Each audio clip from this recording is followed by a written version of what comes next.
L'Afrique, avec ses réserves d'or, de diamants, d'uranium et j'en passe, est certainement le continent le plus riche de la planète. Et pourtant, la moitié des gens les plus défavorisés du monde vivent en Afrique subsaharienne. Alors ça va pas vous plaire, hein.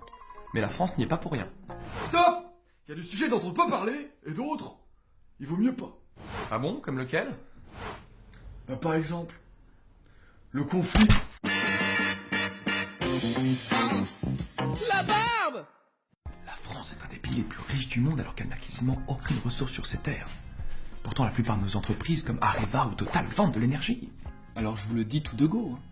C'est un putain de hold-up!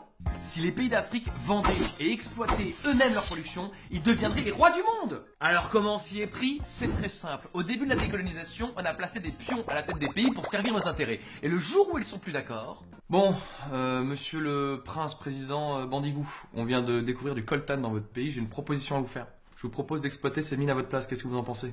Mon pays est un pays libre, qui s'est affranchi de tous ses anciens colonisateurs. Je vous propose un contrat sur 100 ans, non renégociable, mais en échange, une belle valise de billets. Ces richesses appartiennent à mon peuple. Il revient à nous seuls d'exploiter ces mines et d'en faire nous développer à la hauteur de nos richesses. Le Caponeria est mon pays et je le gère comme je veux. Attendez, monsieur Tombouctou, si vous êtes ici, c'est grâce à nous.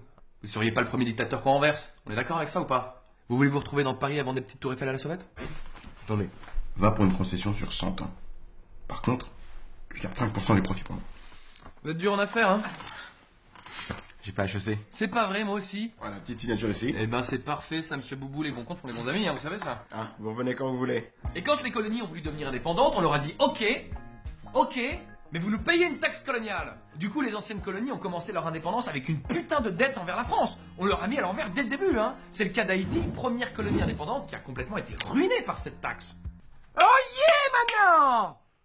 Mais vous êtes qui? Je suis le chevalier Bertrand Floutard et je viens acquérir vos impôts pour le seigneur. Mes impôts. Eh oui, Gredin, vous me devez la dîme, le sens et la gamelle. Vous êtes complètement timbré, on n'est plus au Moyen-Âge. Ne dites pas de sottises, ville canaille, ou je vous transperce. Bon, on fait quoi? Bah, je vais appeler les flics. Et comme si ça suffisait pas, on contrôle aussi leur monnaie, le franc CFA qui est entièrement imprimé en France et qui à la base signifiait franc des colonies françaises d'Afrique. C'est de bon goût les mecs, c'est de bon goût. Bon alors qu'est-ce que je peux faire pour vous? En fait, voilà, on aimerait sortir du franc CFA. Je comprends pas.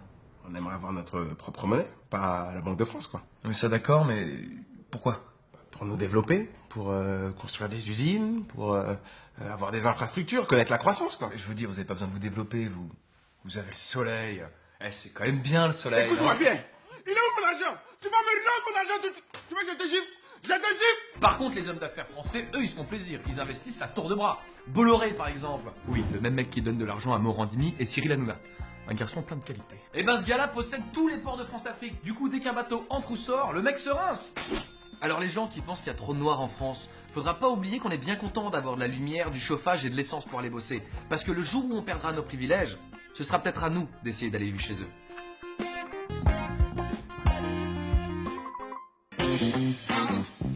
La barbe!